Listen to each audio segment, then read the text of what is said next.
Welcome to Free Indeed, a podcast for Kingdom women. Join us for conversations about the practical issues we encounter in our varied walks of life.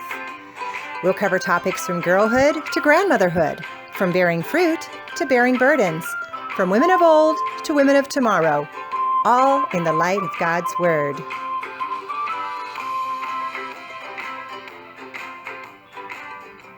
Well, hello, everybody. Welcome to Kingdom Women Podcast, episode 5.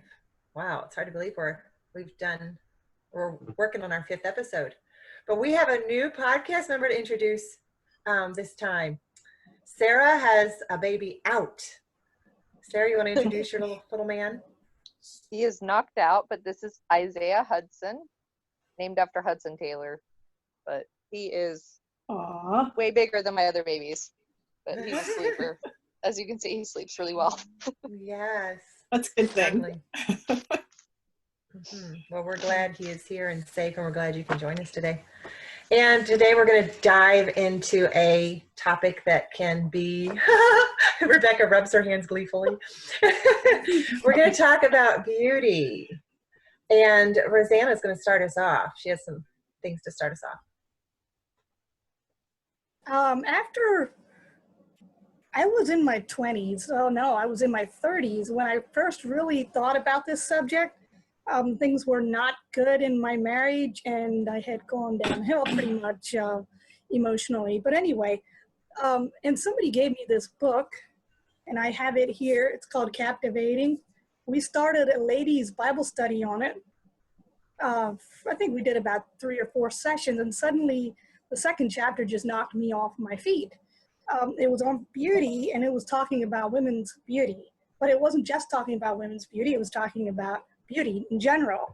And there was a few subjects that it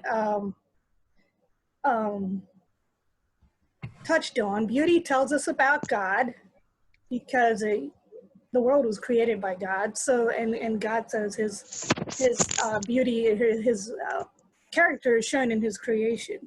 Beauty says all shall be well. And we see that, when we are a little tense or stressed and we go out into the creation and sit by a creek or on the top of a mountain, and it's calming, it's peaceful. Beauty says all shall be well. Beauty invites, and we see something beautiful, we want to go see more. Beauty comforts. One of the things people do sometimes after people die is send flowers. Beauty comforts. It says, things are still going to be okay. Beauty inspires. And this one I'd forgotten about this, but in the book it mentions the cabbie in Narnia. In the book, The Magician's Nephew by C.S. Lewis, the cabbie said, "Glory be, I'd have been a better man all my life if I'd known there were things like this." And he was seeing, since Narnia is like typical of heaven or the afterlife, yeah. But I think that's what we're going to get. Beauty inspires. It calls us somewhere. Beauty is an essence that is given to every woman because she bears the image of God. Beauty is transcendent. It calls us to heaven, to greater things that are coming. It's not just something that we experience on earth. And God is beautiful. In Psalm 27:4, the psalmist says, "One thing have I asked of the Lord that I will seek after, that I may dwell in the house of the Lord all the days of my life, to gaze upon the beauty of the Lord and to inquire in his temple." And there are 3 different ways that women today, not just women, but everybody today, looks at beauty. One of the first things, and this is more of the culture that I grew up in, is we were taught to hide our beauty or to hide beauty. When we picked out curtains for the house, they were going to be solid color or small prints, and that's just a silly conservative Anabaptist way, maybe. And I'm not saying that that's wrong or right. It's just that's the culture that I grew up in. We were kind of a hiding beauty. The other opposite culture is to flaunt beauty. The world flaunts beauty, and it has an over heavy emphasis on beauty, as in, wearing makeup, which is probably, no, never mind, I'm not going to go there. But like heavy makeup, their goal is to aspire to some less attainable beauty because they don't believe they're enough. So to flaunt beauty becomes like an opposite extreme from hiding beauty. Lastly, I think, and I want to talk about this, and I hope you all join me, is to talk about how to respect and take care of beauty. One of the things that I think about that would kind of demonstrate this is in things like the world. Okay, look at how the devil has destroyed some beauty in the world. Let's say strip mining, where the mountain is just destroyed in an attempt to create a resource.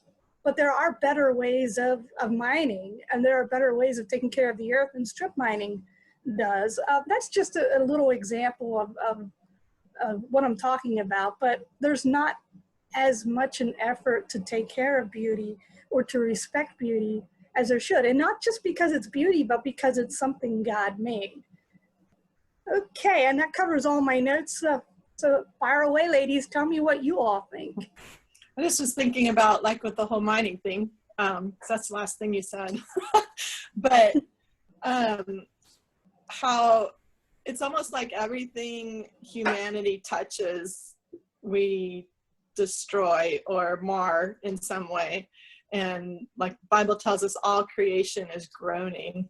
And when we can see places that are relatively untouched or natural, there's something pure and beautiful about that like connects with, like, yes, this is good and this is right. And I think we can see that in almost everything, even in, like you were talking about, we'll touch on the makeup thing again, but just the mentality that the world has put on to women, that they have to be better than normal or inauthentic to be good enough. It's just a really damaging mindset, I think, when really, yeah, God's the creator and he knew what he was doing. And there's something very beautiful about maintaining and cultivating things naturally. I don't know if I'm saying that well or right, but yeah. It's like you're talking about beauty that's unexploited. I mean, if you go out into nature versus going out into like a parking lot in the middle of a city, yeah, you know, nobody goes into, you know, downtown Los Angeles and goes, man, this is beautiful, right? But you can go out into a huge wilderness and it's unexploited, it hasn't been touched, and nobody needs to go sit there and like paint the flowers for it to be more beautiful. You would ruin it. Right. And I think that I was going to say, I think that exploitation is something very common to women, you know, and that's maybe one of the reasons why our image is destroyed. And okay, wait a minute, that's not saying it right. The image of God is destroyed in women who are exploited, but I think we subconsciously do it to ourselves occasionally. Like I remember just growing up, you know, I wasn't allowed to drive until I was 18 versus my brothers who were 16 because I was a girl.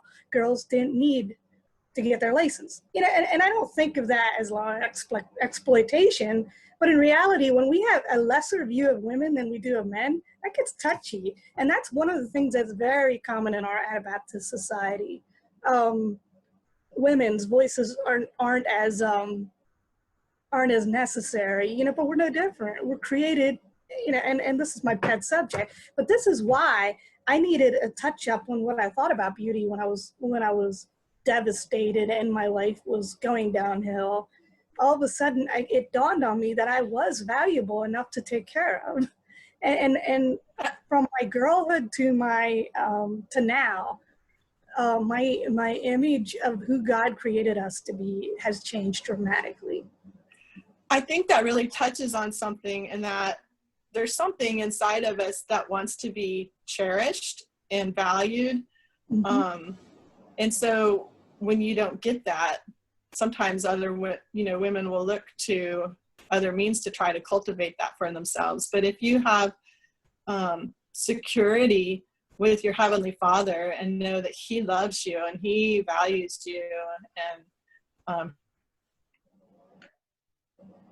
I have some thoughts about the what was said earlier about untouched beauty.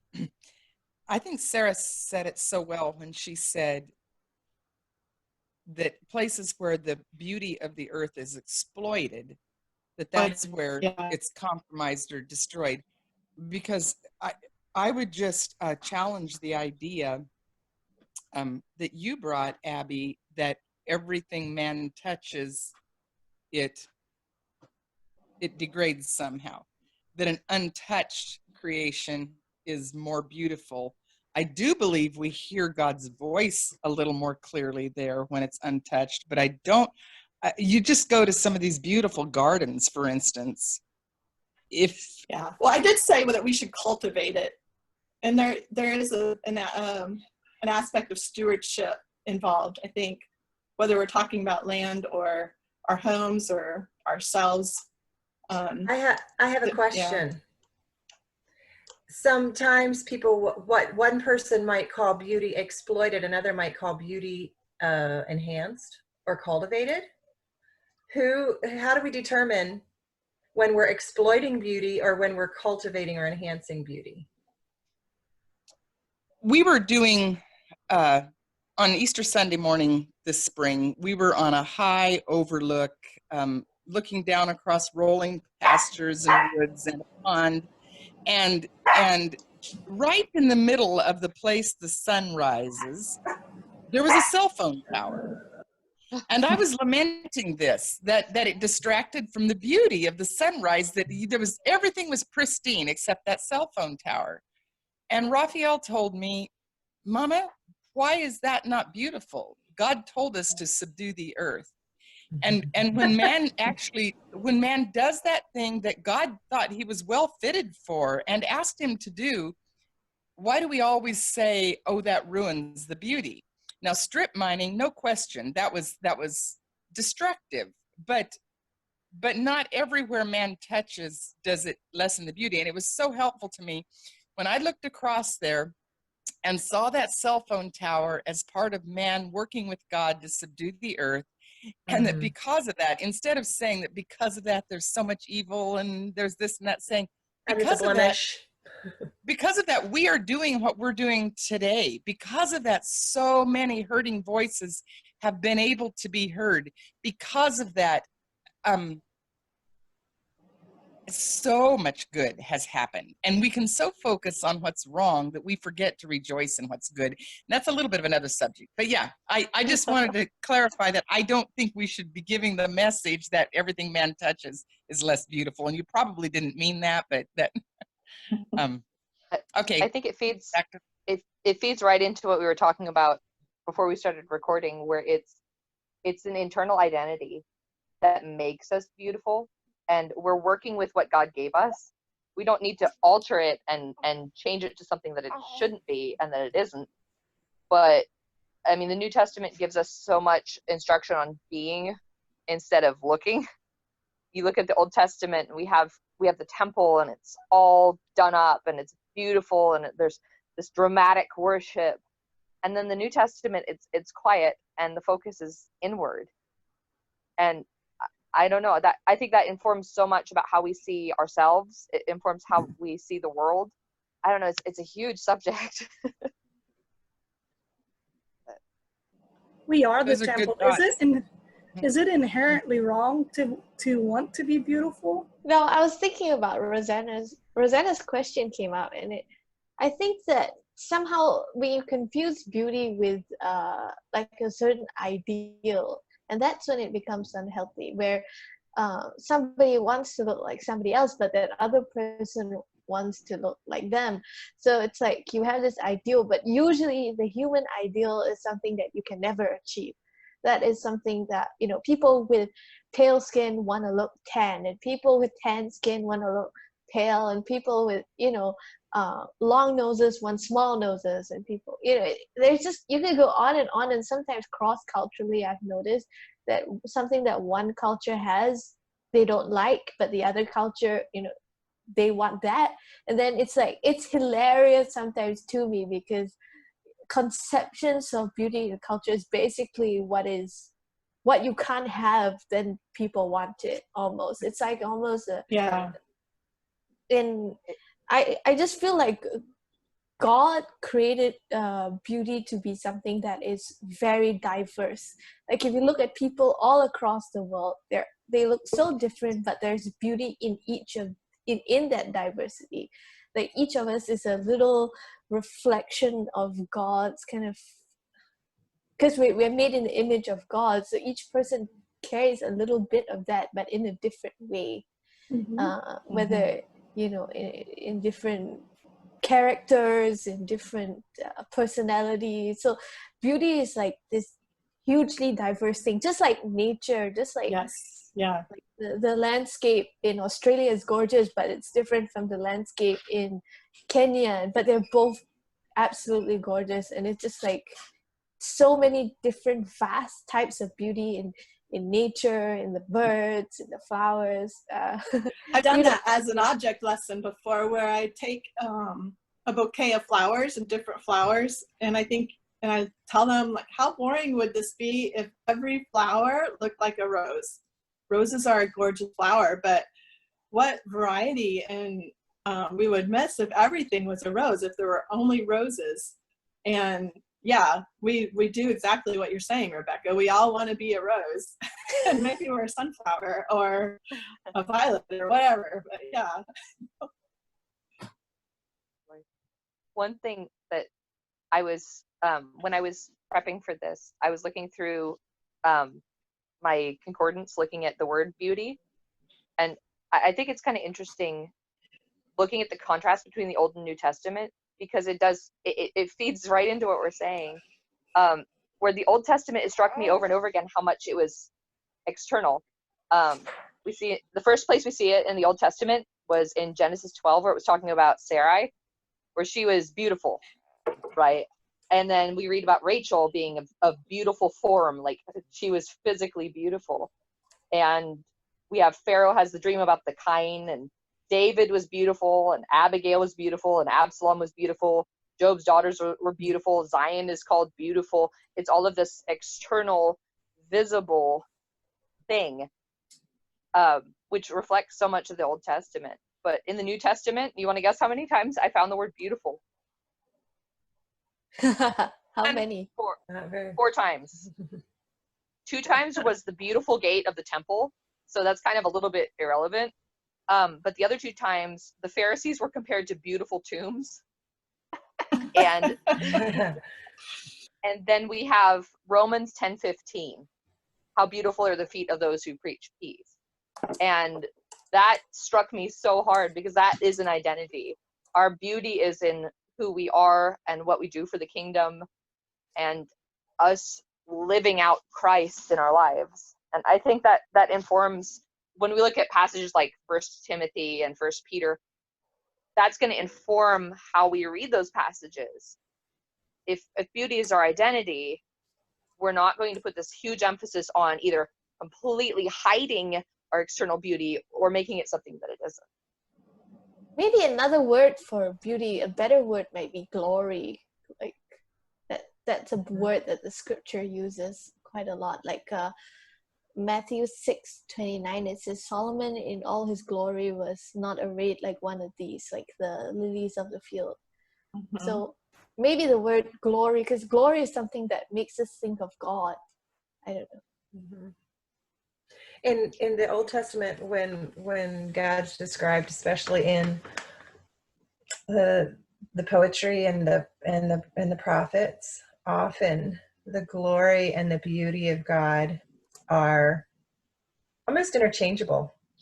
There's something about beauty. Well, then again, so is strength.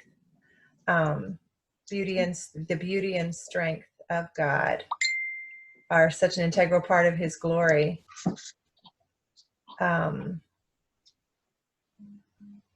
Yeah, and so when we're thinking about beauty, whether we're thinking about beauty in the earth around us, in our homes, or personally about beauty, beauty is meant to draw us, right? To draw us to worship the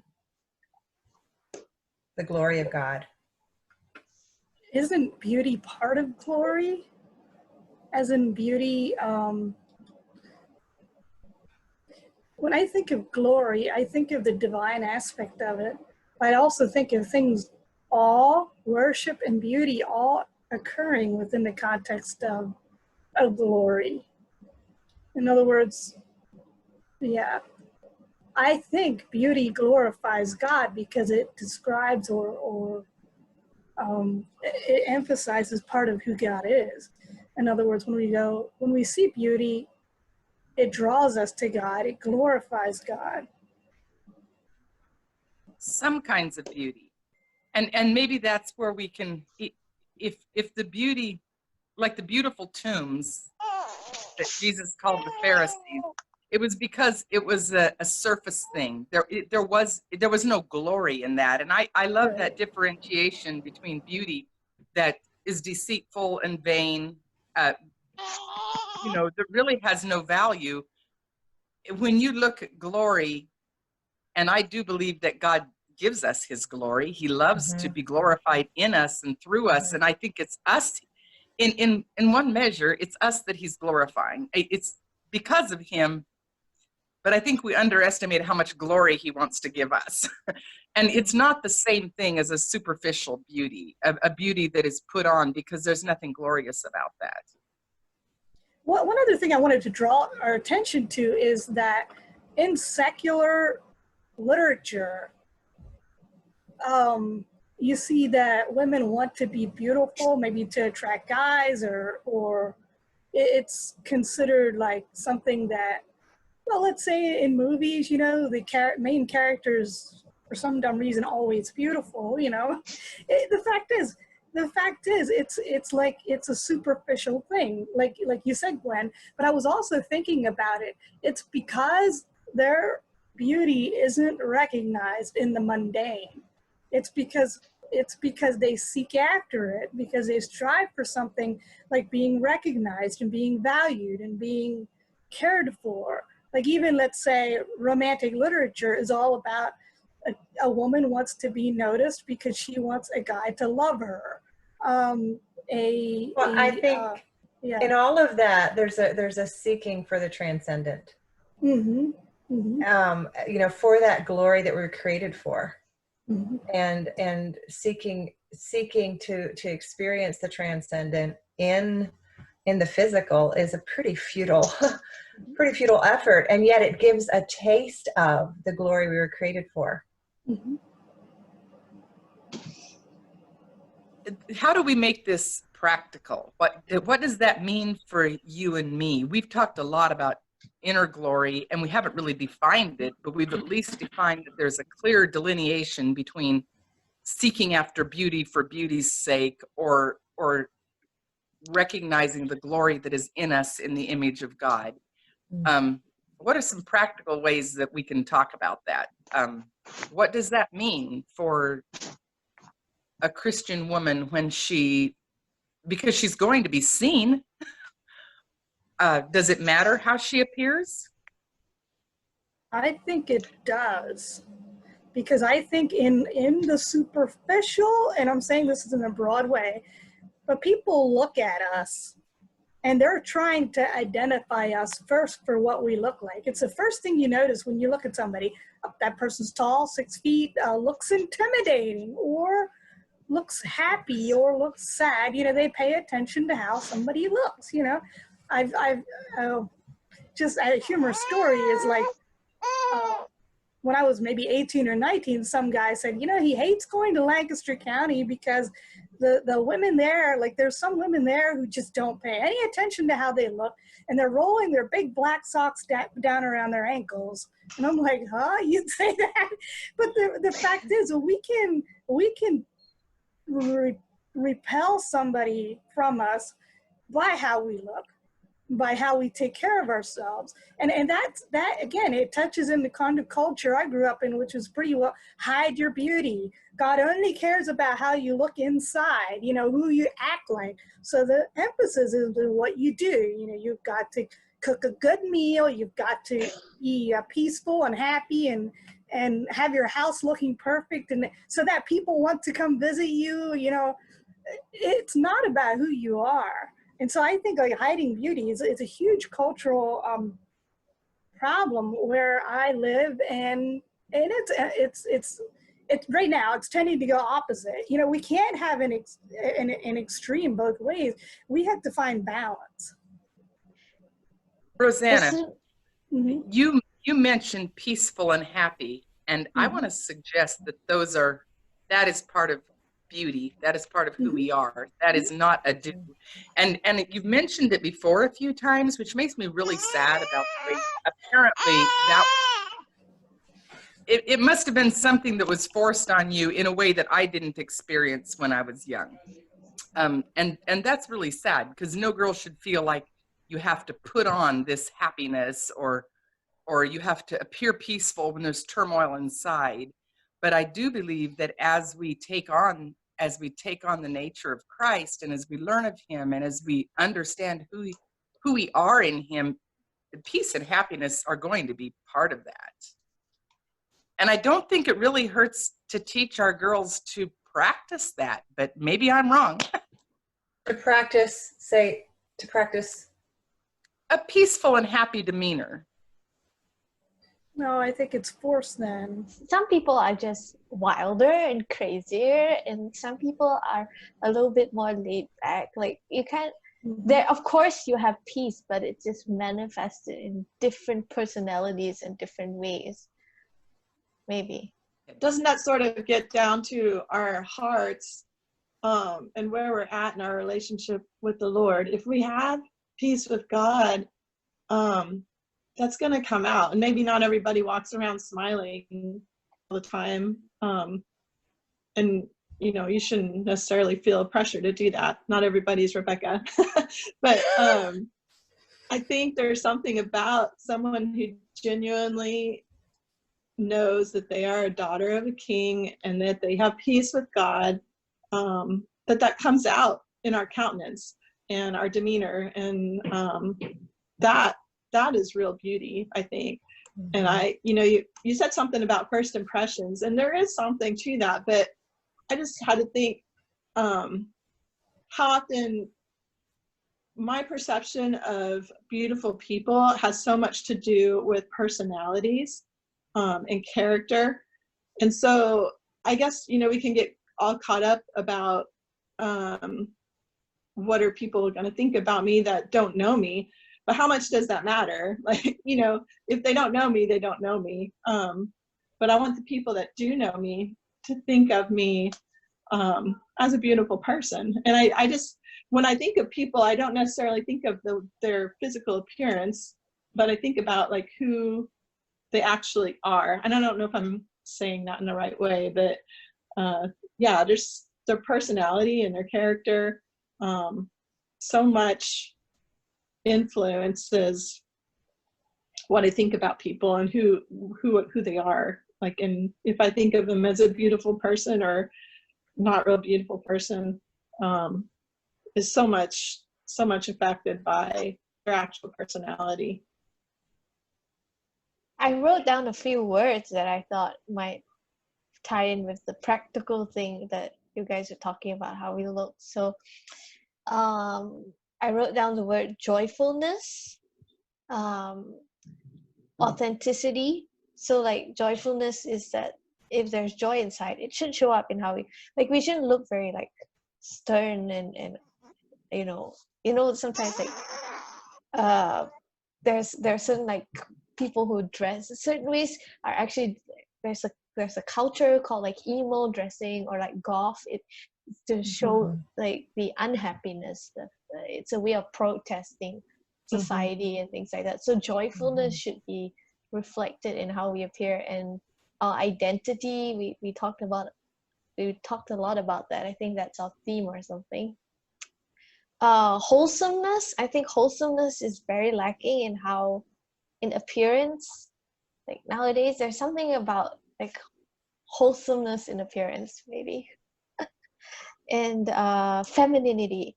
And I do think that's something that's unique to reflect more like feminine qualities, not necessarily like in a crazy all-out, only floral prints type of way, but there are different types of femininity that perhaps can be reflected. I think one of the things that I think around here, and this is maybe just a local thing, but I think in like our Mennonite culture, it tends to be that we view asceticism as something more holy. And I think that's what I was trying to get across. It's not maybe our appearances, but that asceticism somehow makes us better people, and it doesn't. And I think that was the goal. When I was growing up, there was a lot of influence on asceticism.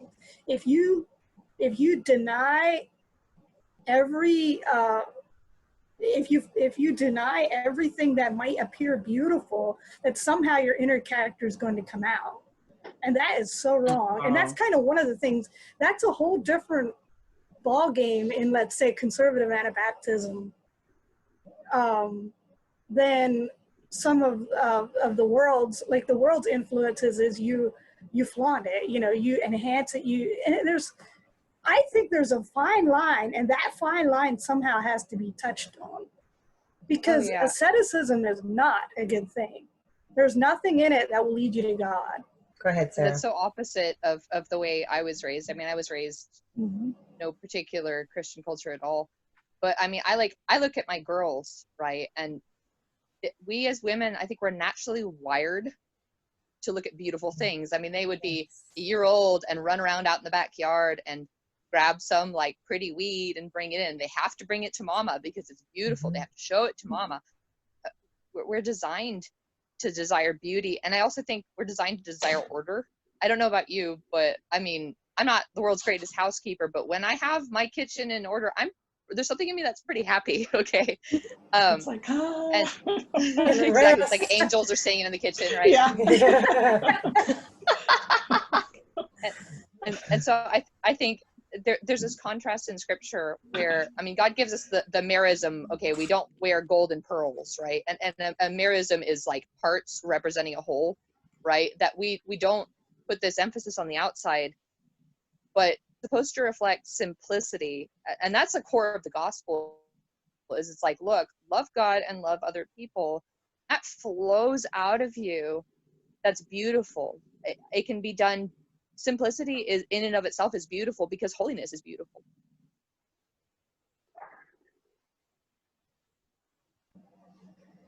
Yeah. I don't, tell me more, because see, this is where I still get confused in my identity. Like, I like pretty things, there's nothing wrong with it. On the other hand, I am wired, like you said, Sarah, and that is because I am a woman, and because, I mean, I think guys are too. It's not like you generally see a guy going out picking,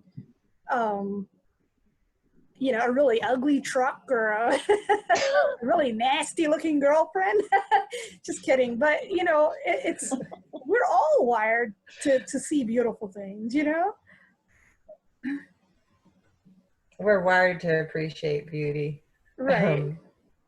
And I think we as women are, especially like Sarah said, wired to, we're created, it's inborn in us to notice beauty, to be drawn to beauty.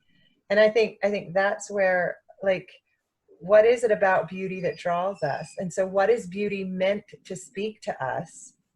And therefore, then how am I meant to express beauty that speaks what it is designed to speak? And I think if my decisions around beauty, whether I'm speaking about my physical environment or my physical being, if my decisions around beauty are based on, answer that question in a healthy, godly way, I don't think we're going to distort beauty. We're not going to veer off into extreme asceticism that denies the power and impact and the necessity of beauty, and we're not going to veer off into the other, ditch of flaunting and focusing solely on beauty as an end in itself. I'm thinking about the Bible verse that says, I'm not going to get it word for word, but a beautiful woman without discretion is like a jewel of gold in a swine's snout. Yeah. So I'm thinking maybe that key component is discretion in how we display beauty and how we cultivate beauty and what we're trying to do with beauty, maybe. I don't know. And is that another word for wisdom, or yeah. And I think beauty is meant to draw us to the Father. Beauty is meant to draw us to the Creator. Beauty is meant to draw us to worship, right? And so if the way I adorn my home leads to worship of me or my skills or my home, boom, I've missed it.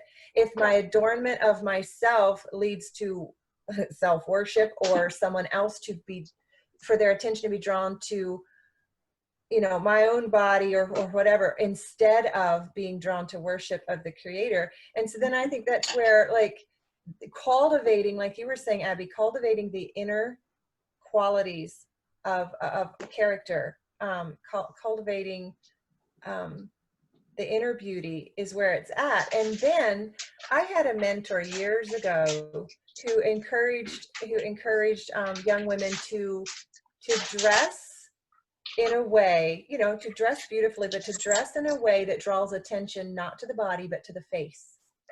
Because the face is where the glory of God shines out. The face is where we display, the light of the body, the eyes, and the smiling mouth, and all of that draws. That is where the attention should be drawn, because that is where the glory of God is expressed to the world around us.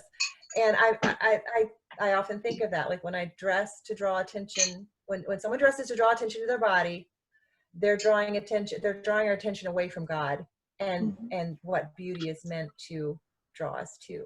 And godly beauty draws attention to God. And there's something to be said about building each other up. There's words can be beautiful, they can be ugly, and you can sort of bring out like the best in other people with words. And sometimes like secular beauty is all about me, but I think there's something about like the community and building each other up and bringing out what's beautiful and recognizing and praising and all that in each other. I think maybe is something. What I was going to say is, our beauty should be informed by who God is. Our beauty, it can be informed by other people.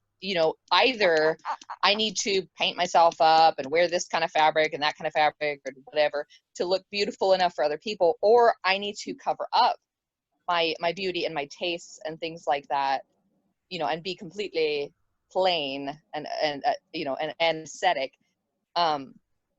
Both of those focuses on other people.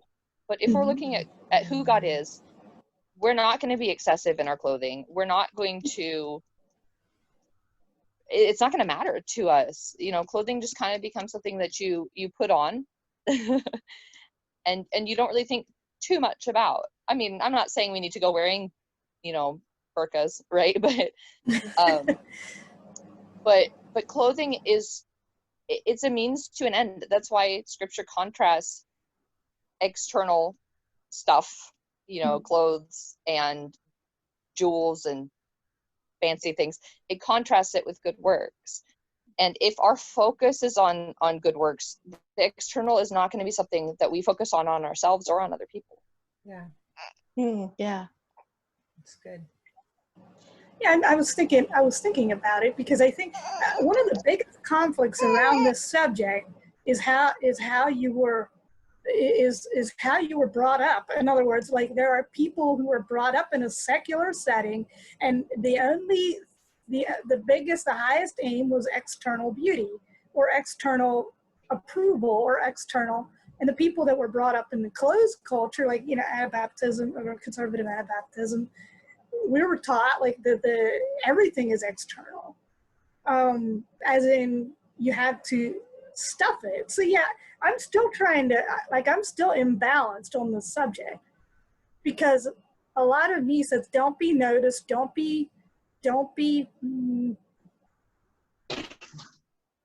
want things to be beautiful. But the other half of me is like, so I don't know, to me, trying to find that middle line is extremely hard.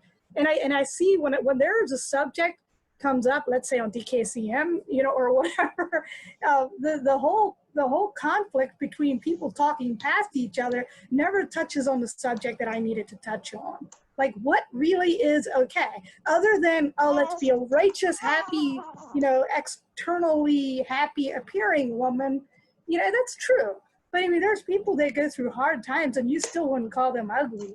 There are people that glorify God when you know them. There are people that live for him, but they're going through tough times. And they might not be smiling. They might not be caring about their appearance. They might actually be extremely, I don't know, depressed. But like getting to the core of what somebody, what beauty really is in our circles really has to cross over the fine line on either side. I'm not sure if I even know how to say what I'm looking for when I hear about beauty. I mean, beauty is good. It's not bad. But on the other hand, beauty isn't all internal. It's external too. We live in it. We deal with it every day. It's not like there are people that wouldn't cut flowers and bring them inside because it's vain. Those are the people that I deal with a lot, because in my culture, in my upbringing, it's got to be necessary in order to be useful, and beauty is just totally irrelevant. So there's no space for beauty. There's no need Right. for beauty. Beauty is non-essential and Right. irrelevant. Mm-hmm. Didn't Justin Wow. Martyr say something where I think he was being accused of being ascetic or something, and he said something to the effect of, we gather flowers and we put them in our hair and things like that, but we just won't make a Roman wreath, because it was an identity thing. They didn't want to identify with these these Roman Olympians or whatever. But they appreciated the beauty that God made. And yeah, I think that can inform what we do. We're going to, I mean, it'd be fairly difficult to go pick out like straight black fabric all the time. I mean, I don't know, some people like that. But we're going to inform our beauty with how God made us. What you said about what the early Christians said about the flowers, if I remember correctly, what he said is we wear them around our necks where we can lift them and enjoy their beauty. And that hits so closely on what I was thinking while we've all been talking. There are some things that bring us joy. And I know when I was dressing very plain and there was no opportunity for, much personal expression in it, I would sometimes see something, a blouse or something. I said, that is beautiful. It's like, it would just be so fun to wear that. And it had nothing to do with how I would look to other people. Yeah. The beauty of it brought me joy. And so Right. I think that maybe can be that delineation. I think young people tend to be focused on how it looks to others. And as a girl, I would say that girls are just as probably more motivated by what it looks like to the other girls than how it looks to the guys. At least when I was young, It was that way. And but I'm glad you brought up the DKCM discussion, Rosanna, because that brought up some really interesting things that were helpful and illuminating to me. The women who seemed to be more austere in their dress, who had been raised in a culture of beauty and humiliation if you weren't beautiful, and where your value was attached to your external beauty. Those women found such glorious liberty in looking into the New Testament and seeing just what Sarah just said, that no, that beauty counts for nothing in the kingdom of God. It was coming from a real deeply Mennonite or Anabaptist culture where beauty was repressed. I will say that for myself, I'm in a camp completely different from that, because I was raised in a Mennonite culture where we had no intentional suppression of beauty. My mom was not raised plain, and we were in a little church in the hills where we just weren't stuffed into cookie cutter shapes. And Mom always made us girls feel beautiful. She never did anything to make us feel like, oh, that's kind of too pretty, or maybe that'll draw too much attention to yourself. We had a lot of room for personal expression, even while we wore cape dresses. And so then I came to a point as an adult of really acquiring that aesthetic view of anything that is, if I would choose it because I think it looks beautiful on me, then I'm not choosing it for the glory of God. I swung way to the other side. And I feel like I stuffed my daughter into that mold where it wasn't that I ever intentionally meant for her to be ugly, but that's what she took from it. And I certainly, everything was analyzed in, we should be doing nothing to make ourselves beautiful. And I had to come through that and come out the other side where I see it's okay to be beautiful. It's even okay to have some little personal expressions that feel beautiful to me. Not sensual, not right. But celebrating who we are a little bit. So I don't know. I guess I'm just presenting all these different directions that we come from. And yeah, that's what I was trying to get at. That's where we're having in our Facebook discussions. I mean, all of them across the board. That's where we have a division line, because a lot of people come from either one or the other, and I'm looking to answer some questions about how to get to the middle, where we appreciate beauty for what it is, but don't worship it. It's not about us. It's about God. But somehow beauty has a purpose and a reason. And the ones that I said from the book there were very can't get my phone open. Were very meaningful to me, because it told me there was a purpose for beauty. Tells us about God. It says all should be well. All shall be well. It invites, it comforts, and inspires. It's transcendence, and it's in essence, it's given to every woman because she bears the image of God.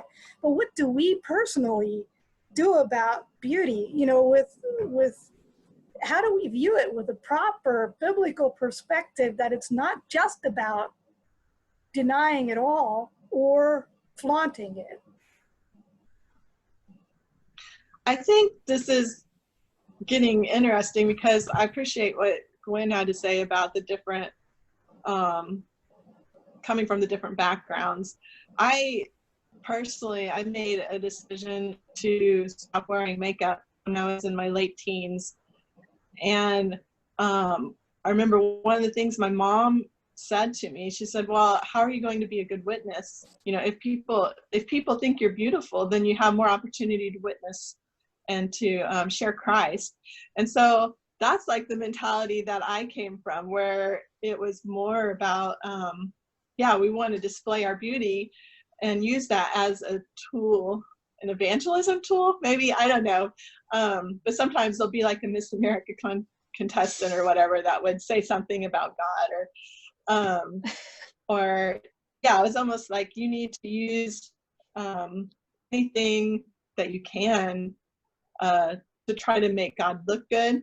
And there's something to, like we're a Jew to the Jew and a Greek to the Greeks and all that. But there was just something, that felt so just like, I rebelled against that, that idea that I had to look a certain way or achieve some sort of beauty standard in order to be a good witness. Because yeah, I just identify so much with what Sarah was talking about. It's not about this outward physical thing, but it's the glory of God and the peace of Jesus within us. That is our beauty.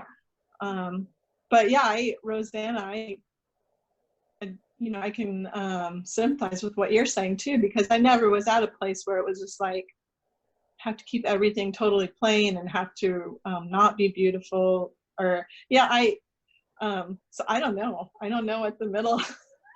I mean, we all think that we are in the middle, right? We all have it figured out. But. My mom did appreciate beautiful things, and that's one thing that kind of helped me a little bit. But yeah, it was later other things happened that made me realize that something's off balance. I love that we've just got all these different angles, because different people listening will come from different perspectives, and maybe they can see the other perspective or feel like what they're going through maybe hopefully would be reflected in what we're discussing. Of course, we'd love to hear if anyone listening has other views, or just a different perspective, or third, fourth view. I don't know. Mm-hmm. I would love to hear from our listeners as well, their thoughts, their questions, their ideas. But I'm just struck as I'm listening to all of you, and kind of pondering my own story and my own experience and processing of beauty and what that means for me personally. I'm just how the enemy doesn't care how something good gets twisted. Right.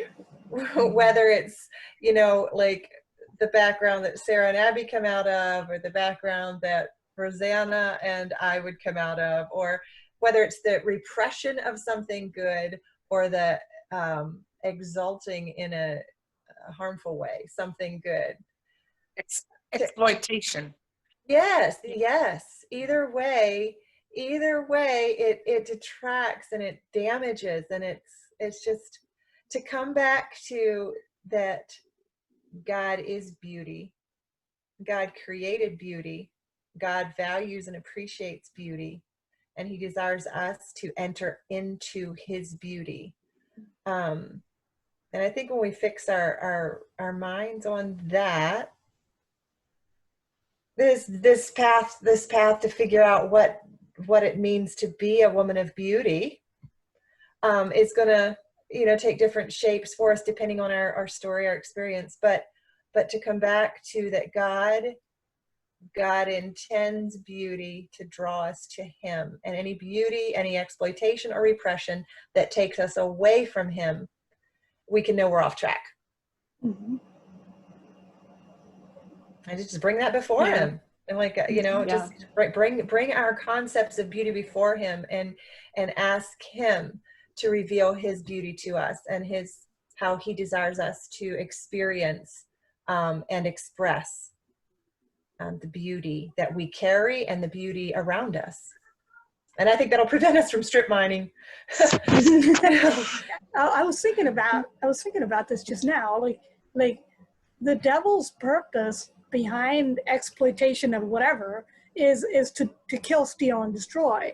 God's purpose behind who we are and who we and how we see things is to build up, encourage, and to grow. So basically, when you're looking at it through the exploitative angle, is the devil seeking to destroy by causing everyone to think too much, and that beauty to become the main goal.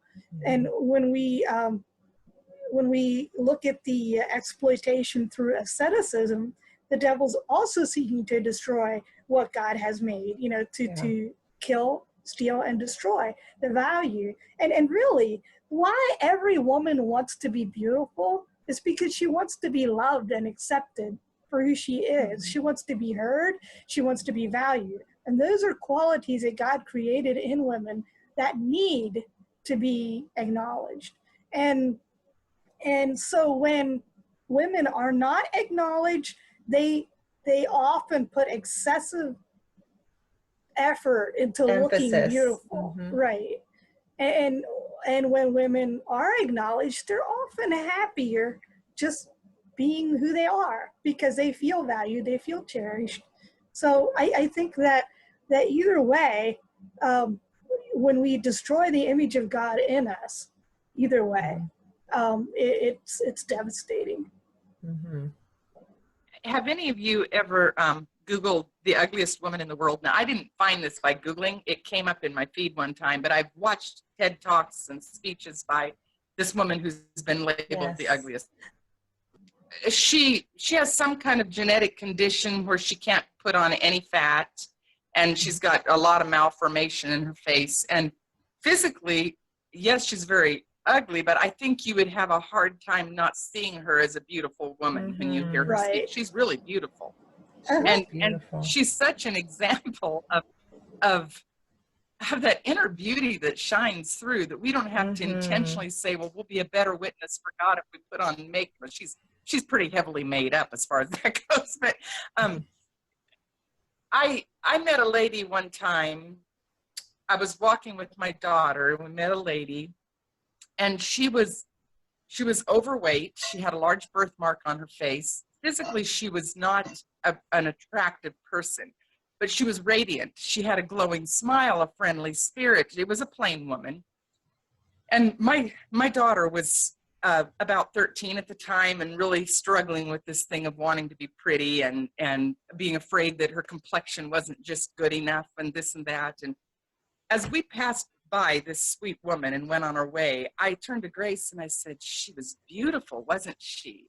And Grace said, she was, or she is, and I said, and it had nothing to do with her appearance, did it? And it was just one of those aha moments for my daughter. I could tell that when you really have an inner beauty, people really don't see the exterior very much. That said, I think that we should be allowed to feel good about how we look, because and I speak from a different place as a woman who's almost 60 years old than a teenager, because, but there's still things that bring me joy to wear or to look like. And Jesus I'm confident he's okay with that. But it's about you and Jesus now. It's not about what all the other girls are going to think. That's the freedom I find at almost 50 of like, I can, you mentioned earlier that girls dress for the other girls, not for the guys. I actually read that somewhere, like a researcher who did some research into beauty, and he pointed out the fact that in his research, he discovered that women dress for other women. We think that women dress to flaunt their bodies for men, but they actually dress for the judgment of other women, which I found fascinating. And I realize it's true in my own life. But the gift of being almost 50 is that I'm kind of like you. I dress for what I enjoy and what pleases my husband. And not, the freedom from that is beautiful. And I long for our young women to experience that before they're almost 50 or almost 60, to dress for the joy of what they find beautiful and what is honoring, God and whoever they're accountable to, and not for the judgment of others. It's a beautiful freeing place to be. Let's let beauty, instead of letting beauty be an end of itself, let's just let God be the end of it. Yeah. Oh, amen. That's right. You also mentioned, maybe we could wrap up with, I don't know, your story about Grace and you meeting the lady who isn't purely attractive but was beautiful, Gwen. Maybe some of the rest of you have stories like that. I do. This was a story my mom told me when I was a teen that left a deep impression on me. Clearly, I've never forgotten it. But she talked about a woman in the community that my dad was a school teacher, and my dad taught school with her. And my mom loved this lady, looked up to her, really appreciated and respected her. But one time my mom was talking to somebody, and this other person just mentioned how Ruth is just not a pretty lady at all. But she's really nice. And my mom was taken aback because she had never thought about it, because in her mind, Ruth was beautiful.